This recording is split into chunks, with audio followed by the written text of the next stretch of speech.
Hey loves, welcome or welcome back to my channel. Today guys, I'll be checking out this interesting video from Matt Walsh, and it's titled "These Immigrants Are So Ungrateful, It's Almost Painful to Watch." You guys, I'm super excited as always. If you're yet to subscribe to this channel, please consider subscribing. Give this video a massive thumbs up, comment, share, and all that good stuff. And without much ado, let's see what Matt Walsh has for us in this video. In December of 2021, the governor of New York, Kathy Hochul, issued what she called a message to the world. And this was somewhat unusual because as the governor of New York, Kathy Hochul's job is to deliver messages to New Yorkers. But on this occasion, she decided to speak to a much larger audience. And here's what she said.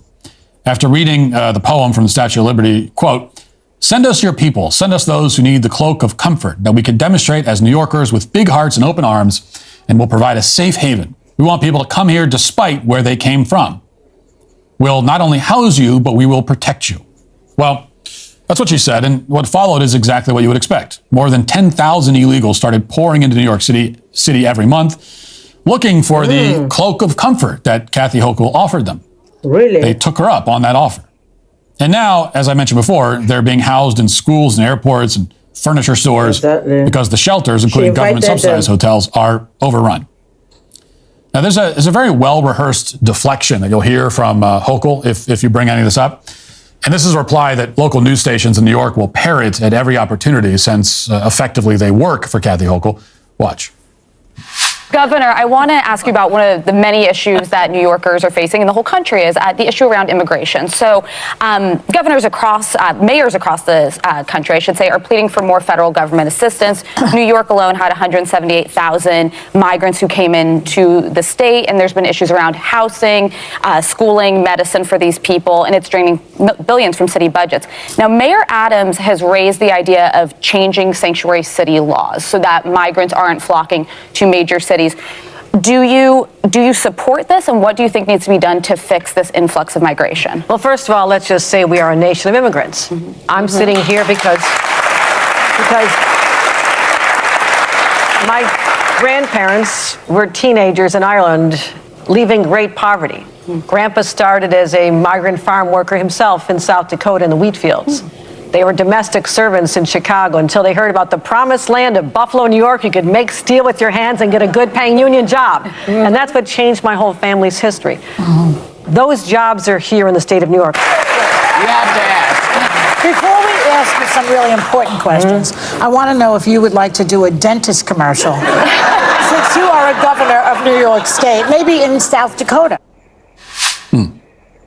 The implication here is that America is a nation of immigrants who work hard, like Kathy Hochul's Irish grandparents. And whatever we do, we shouldn't demonize people who come here and want to work hard. We shouldn't point out that we're importing the dregs of society into our country right now. If you speak in platitudes instead, then you'll get applauded by the audience of The View, and you can keep your job running New York into the ground. What's left unsaid here is that there is, in fact, a very definite difference between the immigrants of old and the new variety that we're importing. Aside from the fact that these new entrants are all breaking the law in the most flagrant fashion imaginable, but on top of that, immigrants in the old days would come here with a spirit of gratitude and humility, hoping to build a life. And in the process, they helped to build the country because they were coming here at a time when the country was not itself completely built. They did what Kathy Hochul's grandparents did, which is work hard. Yeah. But immigrants now are coming to a country already completely settled and built. These are not pioneers, going out west into the wilderness to establish settlements. They're coming into something that's already been made, and they're very clearly hoping to benefit from it without necessarily contributing anything to it. And that's one of the key differences between the old immigrants and the people entering the country right now. And that difference was on full display this week at New York City's City Hall, which for some reason held a hearing on the experiences of African migrants in the city. Essentially, this was a hearing on the plight of black illegals who come into the city. According to City Council member Alex Aviles, who organized the hearing, it's important to understand, quote, the experiences of black immigrants and to uproot the anti-blackness that plagues our system of care.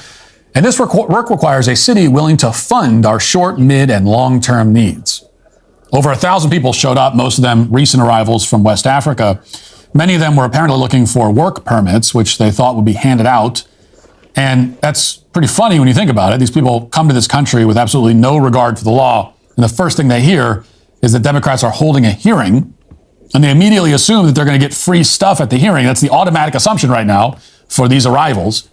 And they were shocked to learn that actually, in this one instance, they would not be getting free stuff. Instead, they'd be getting a chance to complain and whine for hours on end. So that's what they did. Here's a representative complaint from one of these people. Listen. What are your thoughts on this video?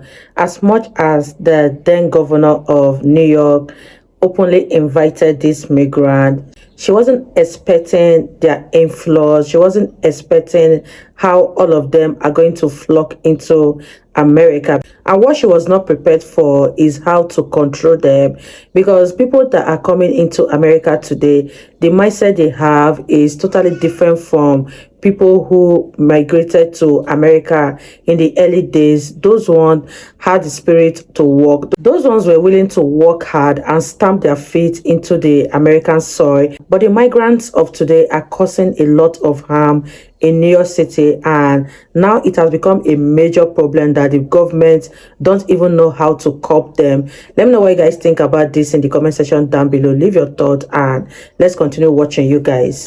But at the shelter, the food, my kids cannot eat the food at the shelter. Wow. Kasuma edo men sonji no moƴƴa parce que tawi kadi horu gongol arta e kikiɗe tawa ñamete on a wawata mo ñamude. And on Ramadan time, we couldn't eat because when you come back for the breaks, the food is no good at all. Food's no good at all. Wow, what a shame. She goes on to complain about a bunch of other things besides the food for Ramadan. She complains that she can't find a school for her kid, as well as the fact that she apparently had to leave a shelter after 2 months and find another one. Now, it's hard to listen to any of it because the total lack of gratitude and humility is frankly appalling. These people are demanding everything and not necessarily offering anything in return. There was not a single moment during this hearing where these West Africans told New York City how they were excited to contribute to the local economy. They never said how grateful they were to leave a country where the GDP is about 70 times lower than it is in the United States. Instead, they're complaining about the free cuisine provided by the government. They're upset about the housing that they're not paying for. This is a city where many young people, American citizens, cannot afford housing. But New York City City Council is not concerned about them. So instead, we're treated to even more whining. At one point, these foreigners complained about the lack of adequate translation services. They also berated New York for being a racist hellhole because the government isn't providing them a translator who understands every dialect that they speak. They never explained why they traveled thousands of miles to live in this racist hellhole in the first place. But they did make it clear that they're not happy here and it's not up to their standards. Watch. This is shameful time in New York history. This city is not friendly for all people. It is anti-African and xénophobique. Cette ville n'est pas du tout accueillante pour les Africains. Elle est raciste et xénophobe. Only in the Congo you have like more than 500 languages. Swahili is being spoken in Burundi, so I can speak with somebody from Burundi, but I cannot speak Swahili with somebody from Mauritania. You understand? In Europe, a Turkish don't talk for a French don't talk for a Spanish. So why it is that you will put everybody in Africa in the same bag and thinking that because they speak Asanya, because they speak Peul, everybody will understand. You see, I told you Hakuna Matata, you couldn't understand anything. You see, so that's what we need. We need people that speak the native language to teach to those people. That's what we're asking the city, and the city refused to acclimate. Okay, so leave. So leave. This place is xenophobic, it's racist, it's horrible for us. Okay, well, leave. Nobody asked you to come here. No one invited you, no one asked you to come. Certainly no one put a gun to your head and told you to come here. We didn't force you to come. So just leave then. It's a pretty simple solution. If you hate it so much, if it's so terrible to you, why are you here? It's like someone barging into your house and then sitting on your couch and complaining that the couch isn't comfortable. I don't like this. This doesn't quite, this is not my favorite couch. Okay. Well, you weren't invited, so you can leave. This is my couch, not yours. Like, go get your own couch. I don't know. Wow, you guys. This is so funny, and I don't even know what to say at this point. You're living in a country that you did not enter legally, and the government is trying so much and so hard to feed you and even provide accommodation for you, and yet you are complaining that they are not doing enough. You want a translator. How many translators do you think the government can provide? The fact that these people are not even appreciative of what the government is doing is very, very baffling. But let me know your thoughts on this particular one, and let's wrap this video up, you guys. Yes, how dare New York City not provide 500 different translators for every dialect spoken in just one African country? You know, in all there are something like 7,000 languages spoken in the whole world. And apparently, New York is supposed to have a translator for every single one of them. If not, they're xenophobic. This is the level of entitlement that we're dealing with. And we're getting it from people who are coming from third world hellholes. They come here from the third world and then immediately inherit a first world sense of entitlement. It's pretty extraordinary, really. Now, it goes without saying that the Irish immigrants who came to this country in the 19th century did not try to pull any of this. They didn't have an opportunity to, even if they wanted to. No one would have indulged any of this nonsense. So they got to work. They made the economic contributions that Kathy Hochul loves to brag about. What's uncomfortable for people like Kathy Hochul is that the Irish endured a lot of discrimination along the way, and leftists will claim that they're determined to avoid a similar situation unfolding again. But no discrimination is necessary to fix what's happening in New York. All that's necessary is to tell every single person who comes to this country, regardless of their immutable characteristics, that they need to do it legally or get the hell out. And no matter how they get here, there's no excuse for whining for hours to the city council about all the perks they want to have. The moment they do that, they should be put on a boat back to where they came from. You know, if that's discrimination, it's discrimination that's based on behavior, which any functioning society must embrace if it wants to survive. Now, as far as I can tell, Vicky Palladino was one of the only council members at this hearing who spoke up in any way against this insanity. And at the same time, she didn't really say anything close to what was necessary, because what was necessary, what someone needed to say was exactly what I just said, which is, if you don't like it, leave. Okay, how about a thank you? How about the first words out of your mouth if you're going to sit there in our country at this hearing and we're inviting you to come and speak? First words out of your mouth should be, thank you. Thank you for allowing me to be here. Thank you for providing all the things that you have provided. So I would have loved for someone to say that. Of course, that wasn't going to happen. Instead, we got this. Watch. But I'd like to say this. In listening to everybody speak and making demands on New York City to do more, how much more are we supposed to do? How much more are we capable of doing? This system is so overworked and overburdened. We don't have the resources that you need to get what you need. I mean, your testimonies move me tremendously.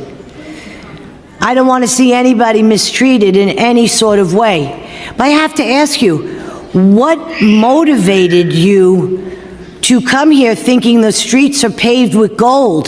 They're not. They're absolutely not. And you're living through that. Now, the answer to the question of what made you come here is pretty obvious. The governor of the state begged them to come. The federal government suspended the enforcement of immigration law and promised them all kinds of benefits, including work permits and indefinite asylum. And their country is incredibly poor. So, I mean, why wouldn't they come here? That's the thing. I don't, as annoyed as I am by the entitlement, by the lack of gratitude, by how self-serving it is, I understand self-serving. I get it. Any person understands that. In fact, coming here is a rational choice. You could argue they're the only rational actors in this whole scenario.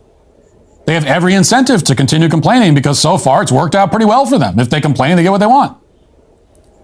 What's needed now is for New York's leaders to tell these West Africans that they're getting nothing.